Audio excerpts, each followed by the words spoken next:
Terhormat Bapak-Bapak, Ibu-Ibu, salam Pancasila. Bapak-bapak, Ibu-Ibu yang mulia pedosa ini, tolong jangan lupa subscribe, like, dan di-share. Sifatnya gratis. Pada hari Kamis tanggal 26 Mei tahun 2022 ini, saya akan mengomentari tokoh Muslim Singapura mendukung pengusiran Ustadz Abdul Somad dari Singapura. Pengusiran Ustadz Abdul Somad dari Singapura dengan alasan pendukung terorisme dan banyak ceramahnya yang menakutkan yang mendengarnya, terutama umat non-muslim yang mendengarnya merasa ketakutan antara lain. Menghina agama Kristen, salib itu katanya jin kafir. Mendukung ISIS dan terorisme, bila tidak mendukung terorisme dan ISIS, kafirlah dia, halal darahnya, bisa dibunuh. Sah hukumnya mengebom Israel terkait Palestina.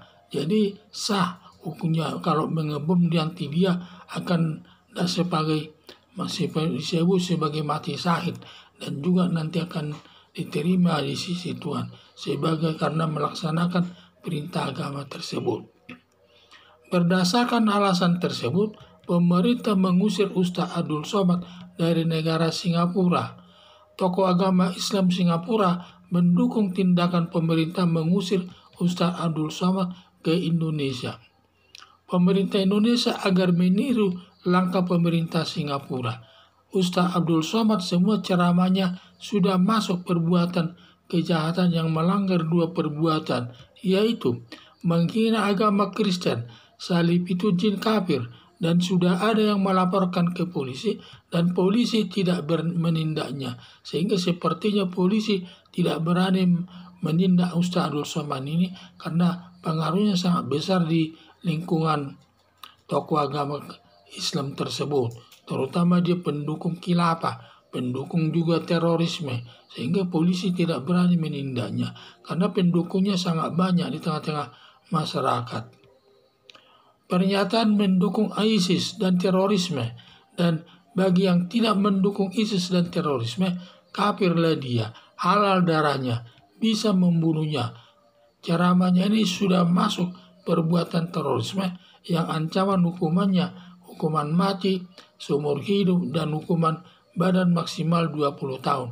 Dan alat buktinya sudah cukup, di mana minimal 2 alat bukti sudah pun dipenuhinya.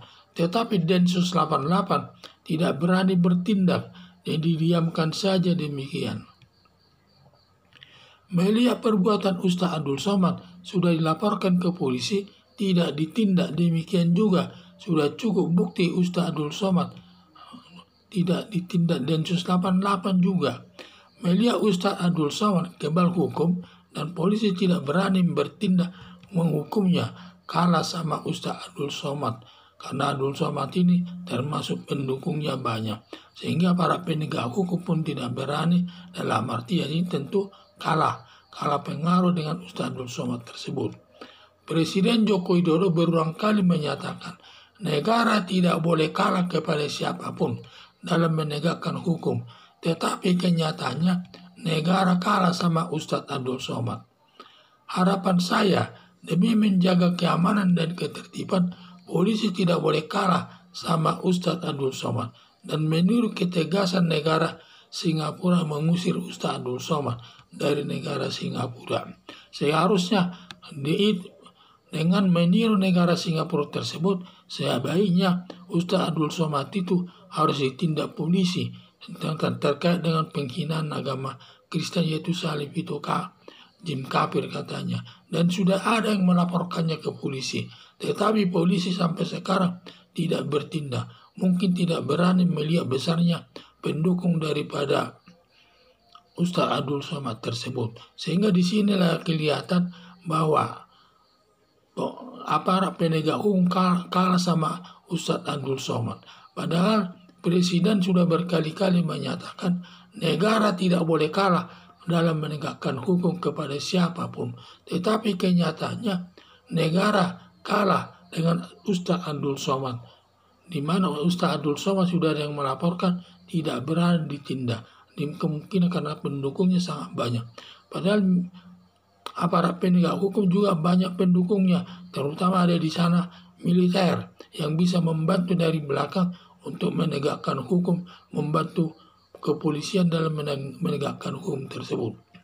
Ini saya lihat polisi lebih banyak ketakutannya menghadapi Ustadz Abdul Somad ini, karena melihat Ustadz Abdul Somad banyak pendukungnya, terutama pendukungnya pun garis keras, dan sudah sering Ustadz Abdul Somad ini menyatakan seperti di ceramahnya di Madura yang menyatakan akan mengganti, lebih cocok Indonesia ini menganut negara khilafah, karena khilafah itu nanti semua persoalan negara dapat diatasinya. Ini semua ini sudah termasuk ini perbuatan terorisme, sudah cukup bukti. Apalagi dia baru-baru ini menyatakan di Madura akan memberikan kekuasaan kepada negara khilafah tersebut. Kalau nanti negara khilafah sudah berkuasa, di mana semua jabatan itu akan diambil orang-orang khilafah. Itulah pernyataan tersebut sudah bertentangan dengan hukum. Tetapi kenyataannya negara tidak bertindak. Katanya negara tidak boleh kalah. Kenyataannya kalah. Jadi harapan saya, demi menjaga keamanan dan ketertiban, polisi tidak boleh kalah sama Ustadz Abdul Somad, dan menurut ketegasan negara Singapura mengusir Ustadz Abdul Somad dari Singapura. Sekian dan terima kasih.